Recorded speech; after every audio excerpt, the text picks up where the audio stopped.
Shalom, shalom à tous et à toutes et soyez les bienvenus à cet autre moment de partage de la parole de Dieu. Mon nom est Douce Colombe Koulia et je vous souhaite la bienvenue sur cette chaîne où nous partageons la parole de Dieu, nous partageons nos petites découvertes, nous partageons ce que le Seigneur nous révèle. Amen. Alors, je veux commencer d'abord par vous souhaiter une très belle année 2026. Je ne suis pas une personne qui célèbre les fêtes parce que vous verrez que si vous regardez sur mes vidéos, vous verrez que Noël est une fête païenne, donc je ne célèbre pas Noël et je ne célèbre pas non plus le jour de l'an. Alors, voilà, mais néanmoins, je suis bien consciente que nous commençons quand même, j'habite quand même sur Terre, donc je sais que nous commençons une nouvelle année. Je prie que cette année soit une année de réussite dans tous vos projets et de fertilité pour tous ceux et celles qui cherchent à avoir des enfants et que le Seigneur vous accorde la santé, que le Seigneur vous accorde l'avancement, que vos sentiers soient aplanis dans le nom puissant de Jésus-Christ et que toute chaîne qui vous retient encore captif, que ce soit des addictions, des addictions cachées, cigarettes, drogue, alcool, que ce soit des problèmes de tempérament, de caractère, la colère, si vous êtes soupe au lait peut-être, vous voulez développer le fruit de l'esprit, vraiment que le Seigneur vous fasse grâce parce que je sais que c'est vraiment difficile. Moi-même, je combats tous les jours. C'est un combat que nous devons mener, ce combat contre la chair. Amen. Et je crois de tout mon cœur que 2026 sera une année différente des autres années. Ce sera une année qui sera remarquable pour tous ceux et celles qui placeront leur confiance en Christ. Je pense que c'est une année où le Seigneur va relever ceux et celles qui traversaient un désert. Ils trouveront enfin la sortie de ce désert dans le nom puissant de Jésus. Que vos enfants soient en santé, qu'ils réussissent à l'école également dans le nom de Jésus, qu'ils soient gardés lors de leur déplacement, qu'il en soit de même pour vous, que vos véhicules soient couverts du sang de l'agneau dans le nom puissant de Jésus, que vos enfants soient protégés et gardés par les anges de l'Éternel dans le nom puissant de Jésus-Christ de Nazareth, que votre maison soit en sécurité et je prie au nom de Jésus-Christ que tout incident et tout accident, tout incendie, quelle que soit l'origine, soit anéanti maintenant et soit éloigné de vos demeures dans le nom puissant de Jésus-Christ. Amen. Alors, je suis heureuse de vous accueillir encore en ce moment pour ce partage, le partage d'aujourd'hui. Et le titre dit déjà beaucoup en lui-même parce que c'est un sujet qui touche en fait tous les enfants de Dieu parce que tous les enfants de Dieu passent par là. Alors, la carte du désert. Le désert comme école divine, de la délivrance à la maturité. Amen. Si ce que vous allez entendre vous édifie, je vous invite à partager ces informations, mais surtout à laisser ces vérités transformer votre vie et votre relation avec Dieu. Je vous invite également à vous abonner et à laisser vos commentaires. Cela me fera grandement plaisir, en plus d'aider l'algorithme de YouTube à mieux positionner ma vidéo. Mon but est que mes vidéos soient vues par un maximum de personnes et par un maximum de personnes qui ressentent le besoin d'être transformées pour voir leur vie être changée. Il n'y a rien de plus, comment je pourrais dire, de plus enrichissant. Il n'y a rien qui me rend plus heureuse que de voir une personne passer des ténèbres à la lumière. Amen. Alors, nous vivons dans une société express où la grande majorité d'entre nous aspirons à des victoires rapides, à des bénédictions immédiates, à des délivrances instantanées.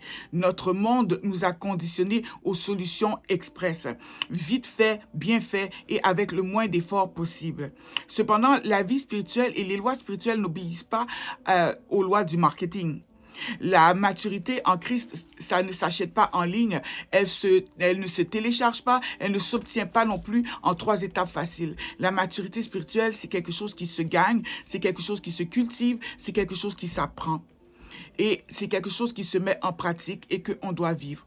Et même si ça nous déplaît et que ça nous fait peur, force est de constater que c'est dans les moments les plus difficiles que nous nous développons le plus. Amen. Le désert, la seule mention de ce mot nous fait frissonner. La seule pensée de devoir se retrouver dans un désert nous fait peur. Et c'est tout à fait humain, tout à fait normal. Quand on entend le mot désert, les images qui nous viennent à l'esprit évoquent automatiquement la solitude, l'abandon, l'aridité, la faim, la soif, le manque, le danger, l'oubli et même la mort.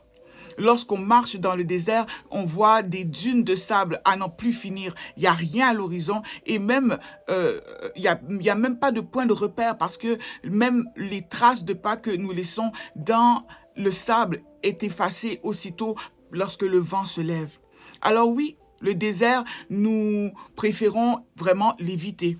Certains prient même pour ne jamais y entrer. Et pour ceux qui y sont déjà, eh bien, ils comptent les jours en espérant en sortir le plus vite possible. Aujourd'hui, je vous invite à faire les choses différemment. Commençons d'abord par nous poser la question, et si le désert n'était pas une punition de Dieu? Et si ce n'était pas un accident de parcours, un signe que l'on s'est égaré, mais plutôt une partie intégrante du chemin que Dieu a tracé pour nous? Et si au lieu de fuir, nous trouvions dans ce désert une occasion de grandir, de maturer, d'accéder à une plus grande connaissance de nous-mêmes, mais surtout de Dieu. Et si le désert était en fait une invitation de Dieu à nous rapprocher de lui? Je sais que ce sont pour plusieurs que de belles paroles et je ne crois pas extrapoler en disant que nous avons tous une peur viscérale du désert. Pour moi, en tout cas, le plus difficile, c'est de regarder autour de moi, de voir plein d'individus et de me sentir complètement seul, abandonné. Certaines personnes vont pleurer, d'autres crient, d'autres sentent qu'ils sont sur le bord de craquer, d'autres voient tout leur échapper, leurs rêves s'envolent, les amitiés sont brisées, les relations sont détruites, la trahison de ceux sur qui on s'appuyait fait mal. Oui, dans le désert, tout devient instable, tout devient mirage. À la fin, nous sommes plusieurs à nous demander et à crier comme Élie et à demander à Dieu de nous rappeler à quoi bon continuer. Eh bien, il y a une raison à ce désert et c'est ce que nous allons voir ensemble dans cet enseignement. Je le dis souvent parce que je le crois profondément, la Bible est une carte au trésor, un plan détaillé qui nous montre le chemin à suivre. Jésus nous dit dans Jean 14, verset 6, il est écrit, Jésus lui dit, « Je suis le chemin, la vérité et la vie. Nul ne vient au Père que par moi. » Amen. Ce qui est intéressant ici, c'est que la Bible est la parole de Dieu et Jésus est la parole de Dieu. Donc, toute la Bible est le chemin qui mène à Dieu. Amen. Donc, nous allons donc suivre le peuple d'Israël de sa sortie spectaculaire d'Égypte à son arrivée au pied du mont Sinaï, à travers chaque étape de leur voyage, à travers chaque difficulté rencontrée, chaque miracle vécu. Nous verrons que Dieu enseignait quelque chose de précieux. Nous verrons aussi que le désert est en réalité une grande école où Dieu est le maître pédagogique qui sait exactement comment nous former pour que nous puissions devenir des hommes et des femmes capables de recevoir, de vivre et de transmettre la vie et les merveilles qu'il a mis en nous. Peut-être traversez-vous en ce moment une période difficile ou peut-être êtes-vous au contraire en pleine forme spirituellement, que vous ayez l'impression que Dieu s'est éloigné de vous ou que vous sentiez sa présence d'une manière toute particulière. Ce message est pour vous, car les leçons apprises par Israël dans le désert sont l'écho de ce que nous aurons et de ce que nous avons peut-être même déjà vécu dans nos propres vies.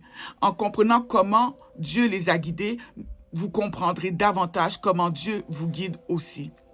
Alors, prenez un moment pour vous installer confortablement, ouvrez votre cœur à ce que le Saint-Esprit veut vous partager aujourd'hui et entrons ensemble dans l'école de Dieu. Amen. Alors, pour commencer, je veux vous inviter à prier avec moi pour remettre ce temps de partage au Seigneur. Amen. Père éternel, Dieu Tout-Puissant, dans le nom de Jésus, je te demande pardon, Seigneur éternel, pour mes péchés, mes iniquités, mes transgressions. Pardon, Seigneur, pour tout ce que j'ai dit, fait, pensé, qui n'a pas glorifié ton Saint-Nom. Pardon, Seigneur éternel, Dieu, pour toute faiblesse, Seigneur éternel. Pardon, Seigneur Dieu, pour tout ce que, Seigneur éternel, j'aurais dû faire que je n'ai pas fait. Pardon, Seigneur, pour tout ce que j'ai fait et que je n'aurais pas dû faire. Seigneur éternel Dieu, comme disait ton serviteur, je ne fais pas le bien que je veux, mais je fais le mal que je ne veux pas. Seigneur, en ce moment, que ton sang me lave, Seigneur, et que ton sang lave, Seigneur éternel, tous ceux qui sont à l'écoute avec moi, Seigneur. Nous nous joignons en esprit, Seigneur Dieu, devant ton trône, Seigneur. Nous reconnaissons que nous sommes pécheurs. Nous reconnaissons que sans toi, nous ne sommes rien. Seigneur éternel, ne regarde pas nos péchés, mais regarde à la foi de ton Église, Seigneur. Restaure-nous, Seigneur éternel Dieu, et rends-nous présentables devant toi. Sanctifie-nous, Seigneur éternel Dieu, parce que tu es un Dieu saint. Nous devons être saints lorsque nous nous présentons devant toi. Seigneur éternel Dieu, lave nos robes, Seigneur éternel, de toute tache de souillure, Seigneur, au nom de Jésus. Éternel, mon Dieu, ta parole déclare que la prière du juste est d'une grande efficacité. Seigneur éternel, je crois que par Jésus-Christ qui vit en chacun d'entre nous, cette prière est entendue et exaucée. Seigneur éternel Dieu, je te remets ce moment, Seigneur Dieu, de partage. Puisses-tu, Seigneur Dieu, te révéler, Seigneur, de manière particulière, Seigneur éternel, et que tu puisses, Seigneur, puisses-tu toucher les cœurs, Seigneur éternel, de ceux, Seigneur, qui sont de l'autre côté, Seigneur éternel, de cet écran, Seigneur. Touche, Seigneur, ceux qui sont malades. Seigneur, restaure ceux qui sont abattus, Seigneur éternel Dieu. Relève, Seigneur, ceux qui traversent déjà, Seigneur, ce désert, ceux qui sont sur le bord du découragement, dans le nom puissant de Jésus. Parce qu'aujourd'hui, Seigneur Dieu, nous voulons glorifier ton Saint-Nom. Oui, Seigneur, que ton nom soit sanctifié encore aujourd'hui, dans le nom puissant de Jésus et par la puissance du Saint-Esprit qui fait toute œuvre parfaite. Je te loue, Père, parce qu'au nom de Jésus, je sais que tu m'exauces toujours. Amen. Amen. Alors, comme je l'ai dit précédemment, le mot désert évoque dans notre imaginaire une série d'images puissantes et souvent contradictoires. Le désert, c'est vraiment le lieu du vide, le lieu de l'aridité, de la solitude, de la peur, de l'incertitude. C'est le lieu du danger, c'est le lieu où on a faim, où on a soif, le lieu où on se sent abandonné. Le lieu où on se sent totalement instable. Marcher sur du sable, même avec en ayant des chaussures ou bien que ce soit pieds nus, c'est pas solide. Bâtir sur du sable, c'est juste impensable. Amen. Donc, le désert, c'est vraiment cette étendue infinie où la vie semble vouloir se retirer. C'est ce lieu où l'homme est confronté à ses extrêmes limites. Dans le langage courant, traverser un désert, c'est synonyme de vivre une période de stérilité, d'épreuve et d'abandon. Pourtant, la parole de Dieu nous enseigne que ce n'est pas seulement un lieu de mort, mais aussi un espace de rencontre. Il n'est pas une fin, mais un passage. Il n'est pas une punition, mais une formation.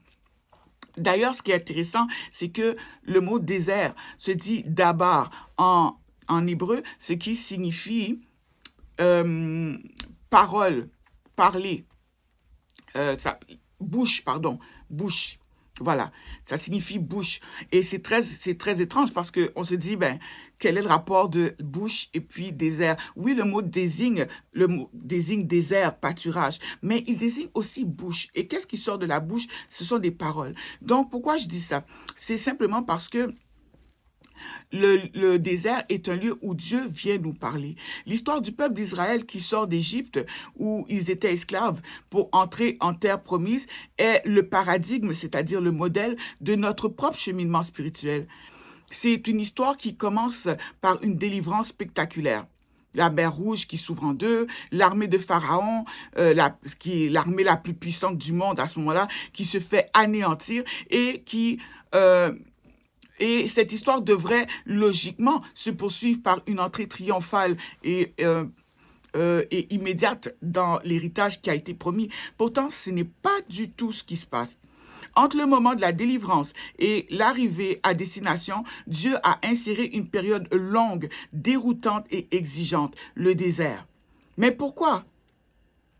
On a souffert de nombreuses années parce que nous ne le connaissions pas. Et maintenant qu'il se révèle à nous et qu'il nous délivre, il retarde la promesse en plus de nous mettre dans un environnement hostile. Eh bien, l'une des premières leçons du désert est la distinction qui existe entre la délivrance et la maturité.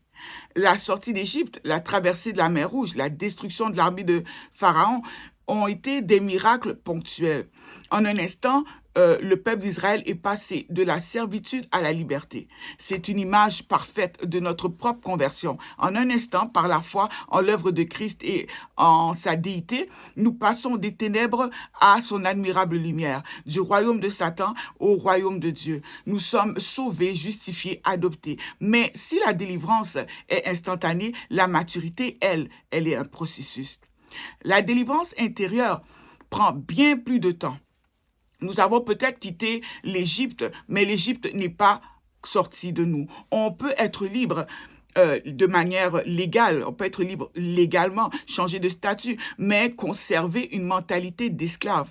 On peut avoir vu les miracles de Dieu, mais ne pas encore connaître le Dieu des miracles. Amen. Donc, le désert est précisément l'espace où Dieu va travailler à combler cet écart. C'est là qu'il va, étape par étape et patiemment, transformer un peuple immature, murmurateur et nostalgique de sa servitude en plus, en une nation qui sera capable de posséder son héritage. Le désert est le lieu de la révélation du cœur. Amen. Loin des structures et des certitudes auxquelles le peuple était habitué en Égypte, loin de l'abondance et de la fertilité de la terre promise également parce qu'ils ne sont pas encore rendus là, le peuple est mis à nu. C'est là que leur véritable motivation, les peurs profondes et les idoles qui sont cachées encore dans leur cœur remontent à la surface. Il est écrit dans Deutéronome 8, verset 2, « Souviens-toi de tout le chemin que l'Éternel, ton Dieu, t'a fait faire pendant ces 40 années dans le désert, afin de t'humilier et de t'éprouver pour savoir quelles étaient les dispositions de ton cœur et si tu garderais ou non ces commandements. Il t'a humilié, il t'a fait souffrir de la faim, il t'a nourri de la manne que tu ne connaissais pas et que n'avaient pas connu tes pères, afin de t'apprendre que l'homme ne vivra pas de pain seulement, mais que l'homme vit de tout ce qui sort de la bouche de Dieu. » Amen. Je viens de vous lire Deutéronome et c'est sûr que vous avez dû faire le lien directement avec la réponse que Jésus a donnée à Satan lorsqu'il a dit en gros, tu dois avoir faim. Demande que ces pierres deviennent du pain. Et le Seigneur a répondu, l'homme ne vivra pas de pain seulement, mais de toute parole qui sort de la bouche de Dieu. Amen. Alors, dans le passage de Deutéronome 8 que je viens de lire, Dieu nous révèle très clairement, sans ambiguïté, la raison pour laquelle nous devons passer dans le désert. Il nous explique que le désert est en fait un lieu de diagnostic. C'est là où Dieu expose ce qui est caché dans le cœur, non pas pour nous condamner, mais pour nous guérir et pour nous transformer. Donc, sachant que l'histoire d'Israël est la carte spirituelle de notre propre cheminement aujourd'hui, nous allons suivre l'itinéraire géographique et spirituel d'Israël. Nous commencerons à Mara, où les eaux sont amères, pour apprendre comment Dieu traite l'amertume qui suit les grandes délivrances. Puis nous ferons une halte à Élim, l'oasis de repos, pour comprendre le but des saisons de restauration que Dieu nous accorde. Nous entrerons ensuite dans le désert de Sin, où la faim se fait sentir, pour découvrir la pédagogie de la manne et l'apprentissage de la dépendance quotidienne au Seigneur. Et on terminera à Réphidim. Nous verrons comment la grâce qui abreuve, c'est-à-dire le rocher frappé, précède l'épreuve du combat contre un ennemi nouveau, Amalek. D'ailleurs, en ce qui a trait à Amalek, nous consacrerons un grand chapitre à cet adversaire qui est une figure de la chair, cet ennemi intérieur qui s'oppose à l'esprit qui est en nous et qui doit être combattu sans relâche. Et enfin, nous arriverons au pied du mont Sinaï, le lieu de la rencontre par excellence, le lieu où Dieu ne montre plus seulement le pouvoir de son bras pour pouvoir à nos besoins et aux besoins de son peuple, mais où Dieu va se révéler lui-même. C'est le lieu où il établit son alliance en faisant passer son peuple de la survie à la relation, de la providence à la présence. Amen. Ce voyage, c'est le nôtre. Chaque croyant passe par ces étapes.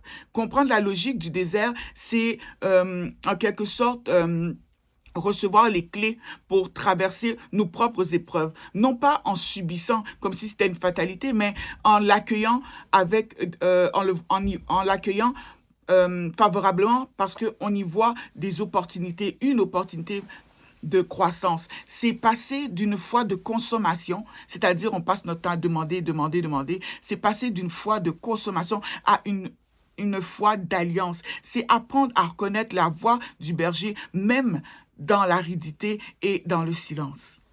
Amen. Alors, imaginez un moment la scène. Le peuple d'Israël vient de sortir d'Égypte avec fracas. Dieu a envoyé 10 plaies qui a brisé l'oppresseur et il ouvre la mer Rouge en deux comme deux portes majestueuses pour leur frayer un passage où ils traversent à leur rythme et à pied sec.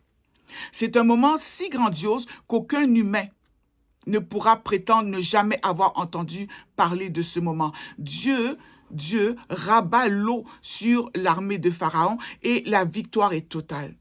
Puis vient le chant.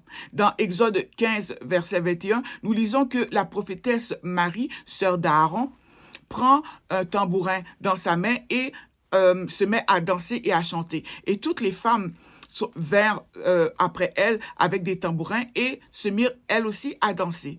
Ce chant qu'elle fait monter s'appelle le Cantique de Moïse. Une explosion de foi, de gratitude, une ivresse spirituelle envahit tout le peuple. On chante, on danse, on se sent invincible, on exulte comme des enfants libres. C'est le sommet après l'ascension. On a un Dieu tout-puissant qui peut nous tenir tête. Nous ne sommes plus en danger, nous ne serons plus maltraités, nous ne manquerons plus jamais de rien. Mais voilà que 3 jours seulement plus tard, le décor change brutalement. Ce qui était tel un feu éclatant dans la nuit est soudainement devenu obscurité. Tout s'est éteint en 3 jours seulement. L'obscurité prend la place. Pourtant, il y a 3 jours, l'euphorie était à son comble. La foi était tangible, l'avenir semblait radieux. On aurait pu penser que plus rien ne pourrait jamais ébranler leur confiance en ce Dieu si grand et si fort. 3 jours. C'est tout ce qu'il a fallu pour que le chant de victoire se meure et que l'angoisse s'installe. 3 jours de marche sous un soleil de plomb, dans un environnement aride et monotone. La joie de la délivrance s'est estompée pour faire place à une réalité brutale. La soif. Le besoin le plus élémentaire, le plus vital n'est pas satisfait. C'est le premier test du désert et il est redoutable. Le peuple marche dans le désert de Shur, sous le soleil brûlant, et Dieu est silencieux. Le Dieu qui a ouvert la mer semble soudainement incapable de leur fournir un simple verre d'eau. C'est donc dans ce contexte que le peuple arriva à un lieu nommé Mara. Quand le peuple arriva à Mara, ça faisait déjà 3 jours qu'ils n'avaient pas bu. Exode 15, 22 déclare « Moïse fit partir Israël de la mer Rouge. Ils prirent la direction du désert de Shur. Et après 3 jours de marche dans le désert, ils ne trouvèrent point d'eau. » Alors, Amen. Pour bien saisir ce que Dieu veut nous enseigner et a voulu enseigner au peuple dans ce passage, il est nécessaire de s'arrêter un moment sur l'importance de l'eau et sa symbologie dans la Bible. L'eau représente d'abord la vie et la bénédiction divine. Elle représente la fertilité. Sans pluie, quand il y a la sécheresse, rien ne peut croître. Elle représente aussi la providence de Dieu. C'est Dieu qui fait pleuvoir. Et il dit, il fait pleuvoir sur les bons comme sur les méchants. Amen. Les psaumes comparent souvent l'âme assoiffée qui cherche Dieu à celui qui cherche l'eau et qui a soif. L'eau symbolise aussi la purification et le renouveau. Par exemple, dans l'Ancien Testament, les ablutions rituelles préfigurent justement le baptême chrétien où l'on devient l'eau devient le signe même de la régénération spirituelle. Jean-Baptiste baptisait dans le Jourdain pour le repentir. Il baptisait d'eau. Amen. Donc, l'eau vive l'eau de la vie, si on peut appeler ça comme ça, représente aussi la grâce divine. Elle représente Jésus. Jésus se présente lui-même comme une source d'eau vive qui étanche définitivement la soif et pour toujours. C'est ce qu'il a dit à la Samaritaine quand il lui dit, dans Jean chapitre 4, verset 10, Jésus lui répondit, « Si tu connaissais le don de Dieu, et qui est celui qui te dit, donne-moi à boire, tu lui aurais toi-même donné à boire, et il t'aurait donné de l'eau vive. » Amen. Nous pouvons lire un petit peu plus loin dans Jean 7 au verset 38, « Celui qui croit en moi, des fleuves d'eau vive couleront de son sein, comme dit l'Écriture. » Amen. Donc, l'eau, c'est la vie, c'est le recommencement, c'est le renouveau. Amen. L'eau incarne aussi le chaos.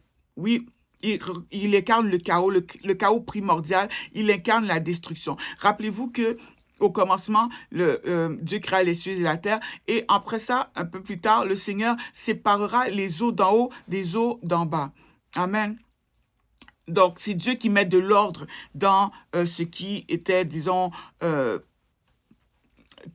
chaos, si on peut dire comme ça. Donc, on peut constater, par exemple aussi, comment je peux dire ça, ce rôle de chaos que peut prendre l'eau dans le récit du déluge, qui est clairement la manifestation d'un jugement divin, mais tout en permettant quand même une purification de la terre et un renouvellement. Tout n'est pas détruit. Dieu ne détruit pas entièrement. Amen. L'eau représente la parole de Dieu. Donc, elle représente également la parole qui vivifie, la parole qui donne la vie, la parole qui éclaire. Donc, ce qu'on doit retenir, c'est que le langage biblique parle de l'eau presque toujours dans un but. L'utilisation de l'eau est presque toujours chargée de sens. Et Amara, elle devient un miroir du cœur humain après la délivrance. Nous lisons dans Exode 15, verset 23, « Ils arrivèrent à Mara, mais ils ne purent pas boire les eaux de Mara parce qu'elles étaient amères. » Amen. Israël vient de vivre un miracle immense par la délivrance spectaculaire que Dieu a opérée. Et 3 jours plus tard, la réalité de la vie revient et c'est amer. Spirituellement, les eaux de Mara représentent premièrement la vie réelle après un acte puissant de Dieu. Elles représentent aussi le quotidien qui reprend. Après que Dieu ait fait un miracle, on doit retourner dans notre vie, hein, faut être terre à terre.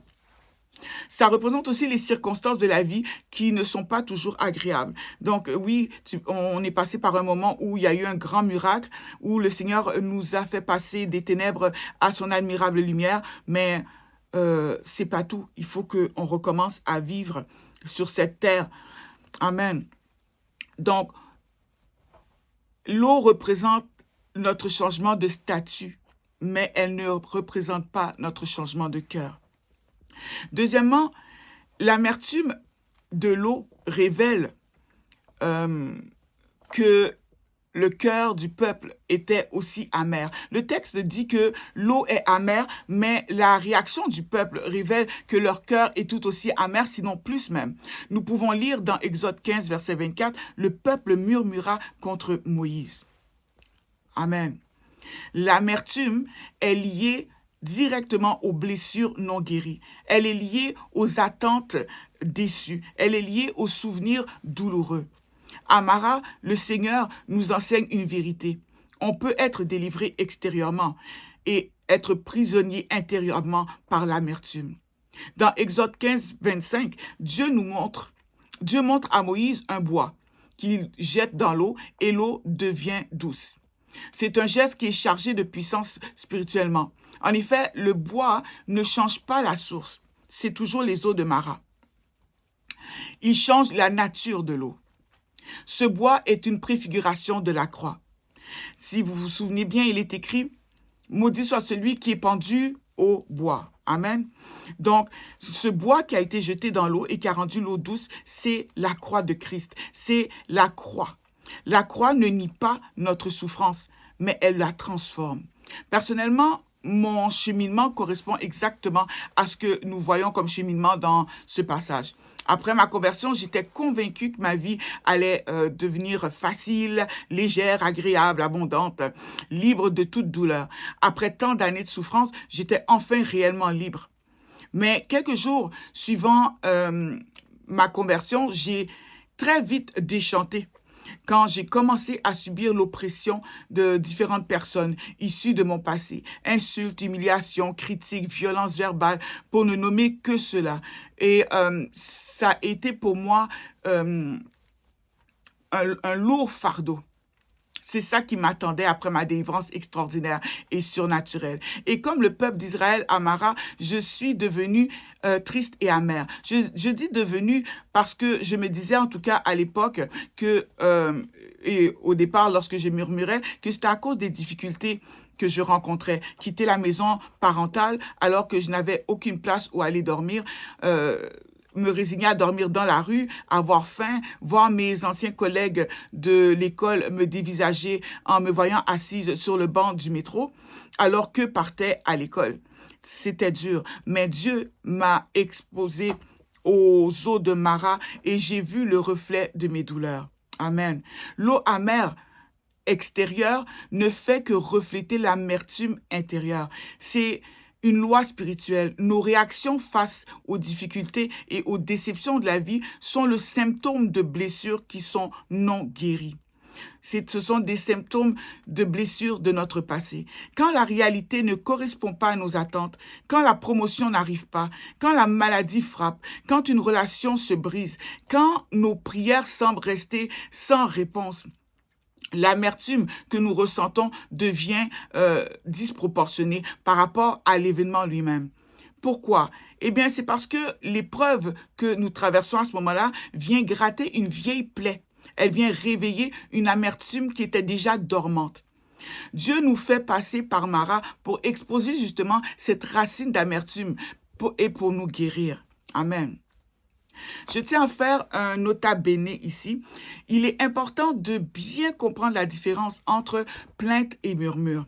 La plainte est souvent mentionnée dans la Bible et elle est légitime. Job s'est plaint, Jérémie s'est plaint, les psalmistes se sont plaints.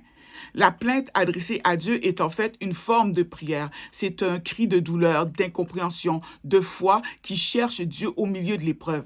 La plainte dit, mon Dieu, je ne comprends pas, j'ai mal, mais je sais que tu es là et que tu es ma seule réponse. Elle maintient la relation entre la personne et Dieu. Or, le murmure, lui, est radicalement différent. Le murmure n'est pas adressé à Dieu, il est adressé aux autres autour. Comme, par exemple, comme le passage qu'on vient de lire, c'est contre le leader Moïse que les murmures s'élevaient. Et les murmures peuvent aussi s'adresser même à soi-même. Les murmures n'expriment pas la foi, ils expriment la méfiance. Les murmures ne cherchent pas une solution en Dieu, ils accusent Dieu d'être le problème. Le murmure est une attaque directe contre le caractère de Dieu, contre sa bonté, sa sagesse et sa puissance. On remet en doute la capacité de Dieu à nous sortir d'une situation. Les murmures sont le symptôme d'un cœur qui est encore en esclavage.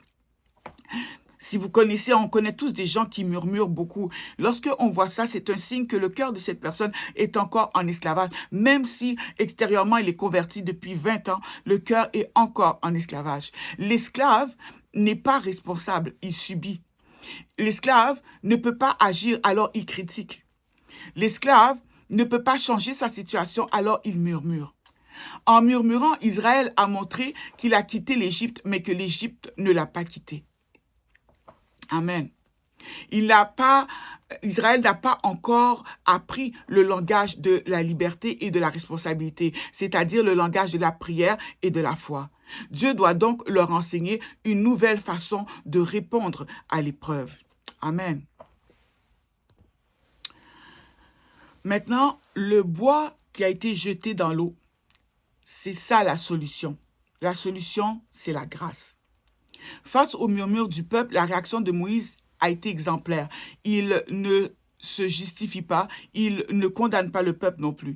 Il fait la seule chose qu'un leader spirituel doit faire dans la crise. Moïse cria à l'Éternel. Exode 15, 25. Il transforme le murmure horizontal en une prière verticale. Il porte la détresse de son peuple devant Dieu. Amen. Et la réponse de Dieu est surprenante. Il ne fait pas jaillir une nouvelle source d'eau douce. Il ne change pas l'eau amère en un claquement de doigts. L'Éternel lui indiqua un bois. Il le jeta dans l'eau et l'eau devint douce. Exode 15, verset 25. Cette solution est profondément pédagogique. Dieu aurait pu résoudre le problème de 1000 autres manières plus spectaculaires. Mais Dieu lui a indiqué, donc Dieu lui a montré. Ça montre l'importance ici de la vision. Le peuple est en train d'apprendre à avoir la vision. Également, Dieu choisit d'utiliser un élément très ordinaire, un simple morceau de bois, pour transformer la situation.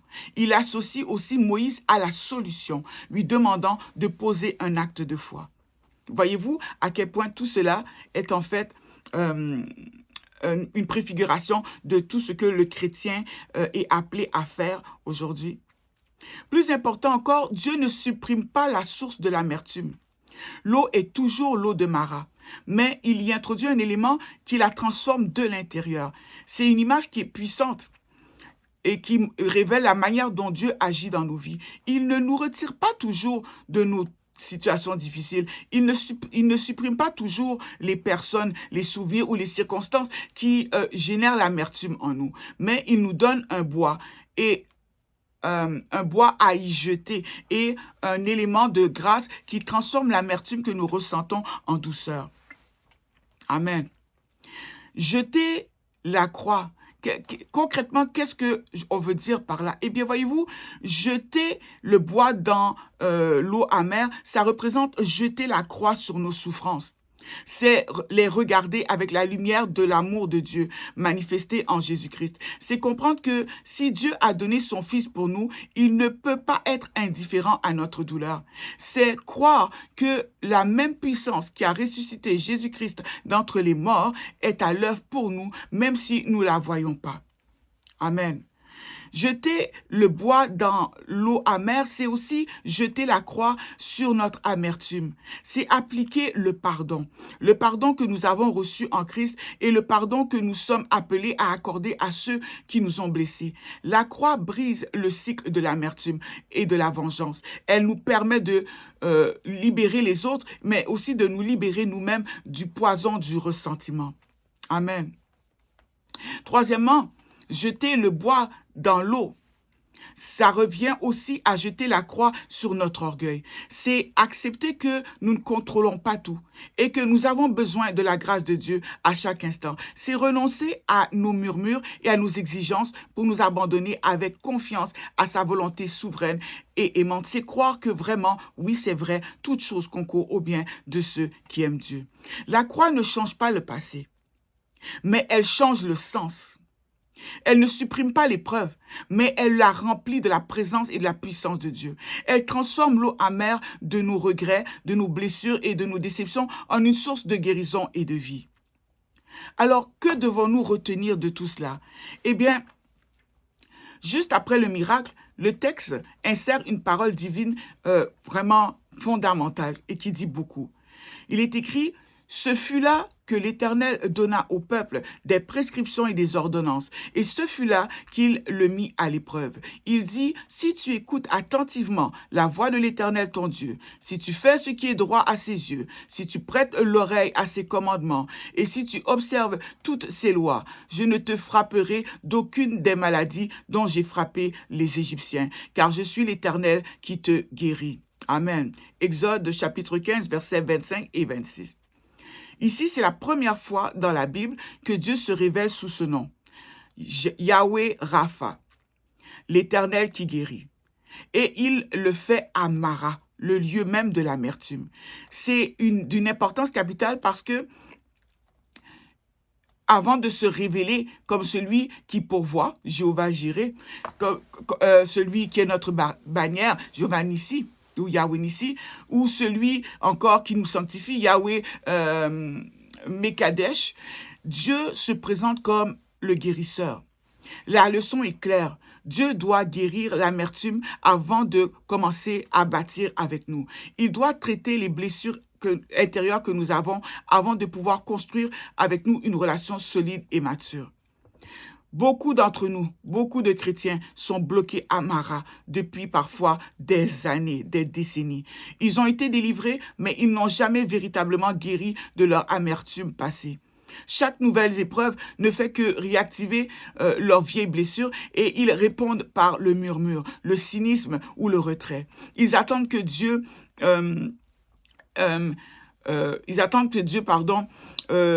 change leurs circonstances extérieures, alors que Dieu veut d'abord changer leur cœur intérieur. Dieu traite l'intérieur avant l'extérieur. Il est plus intéressé par ce que nous devenons que par le confort de notre situation. La guérison de notre amertume est une priorité pour Dieu, car un cœur amer ne peut pas recevoir pleinement ce que Dieu veut lui donner. Amen. Alors, de manière pratique, qu'est-ce qu'on peut faire pour s'en sortir? Que faire de nos maras? L'histoire de Mara, c'est pas seulement une vieille anecdote.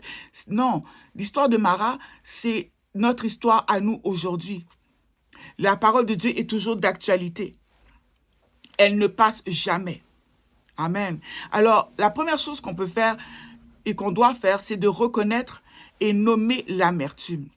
Je m'explique. La première étape, c'est l'honnêteté. Au lieu de faire semblant que tout va bien, osons nommer l'amertume que nous ressentons.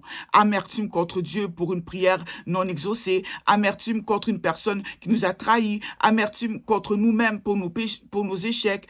Nommer la source de l'amertume, c'est déjà commencer à lui enlever son pouvoir. Deuxièmement, transformer le murmure en prière. Lorsque la tentation de murmurer, de critiquer ou de se plaindre, je ne parle pas ici des plaintes dont on parlait tout à l'heure, hein, mais je parle bien négativement de se plaindre aux autres, faisant comme se plaindre aux autres, crions plutôt à l'Éternel, déversons plutôt notre cœur devant lui, avec notre colère, avec notre incompréhension, avec nos douleurs.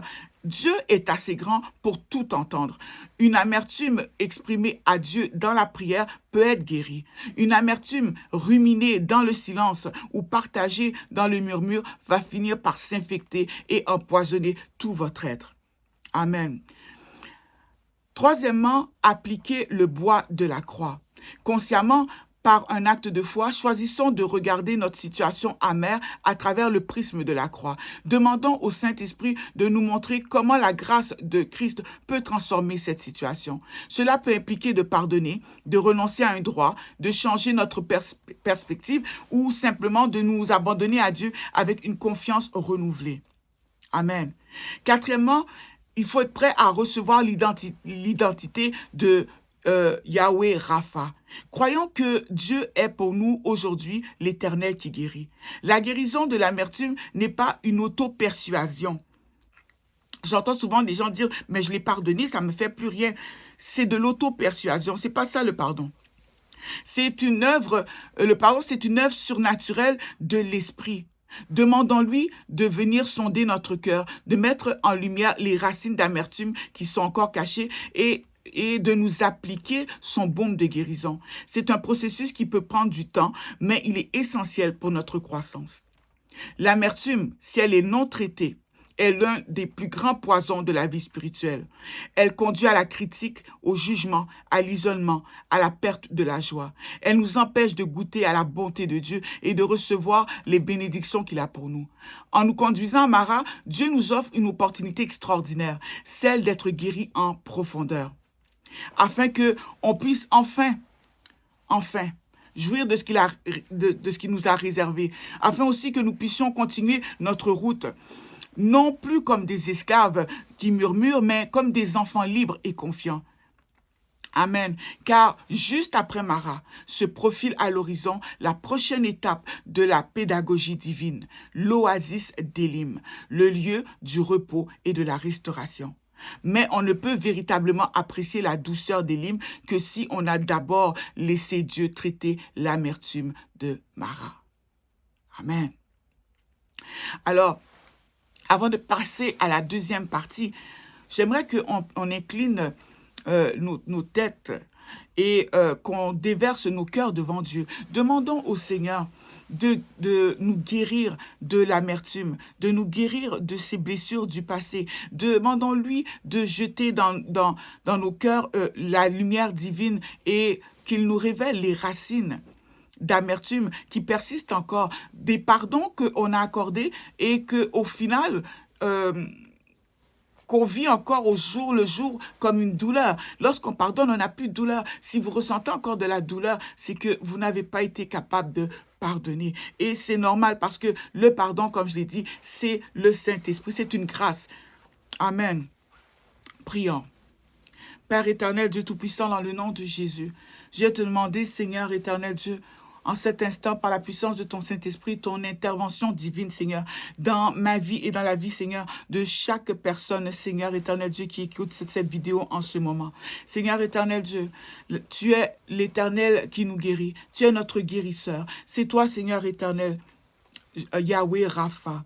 Seigneur, nous acceptons, Seigneur, ton identité dans notre vie. Nous voulons, Seigneur Dieu, voir, Seigneur éternel Dieu, ton huile, Seigneur, de guérison, ton baume de guérison, Seigneur, sur nos blessures, Seigneur Dieu, qui ont généré de l'amertume en nous, dans le nom puissant de Jésus. Seigneur, à cette heure, nous jetons la croix de Golgotha, dans nos blessures, dans l'amertume que nous ressentons. Nous le jetons dans la colère, dans l'orgueil que nous ressentons au nom de Jésus-Christ. Et que tout soit, Seigneur, transformé, Seigneur éternel Dieu. Que tout devienne douceur, Seigneur, dans le nom puissant de Jésus. Seigneur éternel, nous voulons voir, Seigneur éternel, les personnes qui sont à l'origine, Seigneur Dieu, de cette amertume, nous voulons les voir à travers, Seigneur Dieu, tes yeux, à travers, Seigneur, le prisme de la croix, dans le nom de Jésus. Seigneur éternel, je te demande, Seigneur, de sonder mon cœur et de sonder le cœur, Seigneur Dieu, de tous et chacun, afin de mettre en lumière, Seigneur éternel Dieu, toute racine d'amertume, Seigneur Dieu, que nous-mêmes, nous n'avons pas été conscients de sa présence, dans le nom puissant de Jésus-Christ.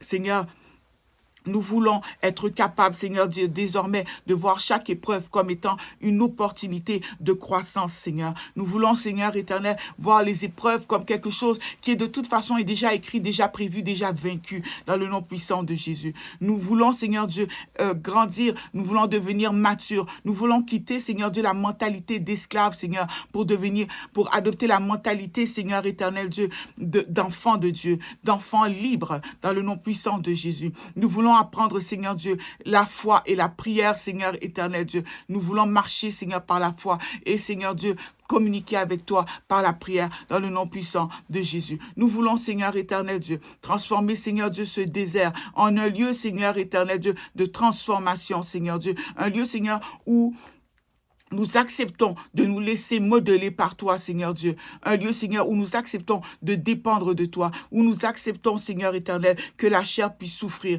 afin que l'esprit puisse se révéler. Reçois toute louange, tout honneur et toute gloire, Seigneur, dans le nom puissant de Jésus. Amen. Amen. Alors, je vous invite à me rejoindre dans quelques minutes pour la deuxième partie. Nous allons à Élim. Amen.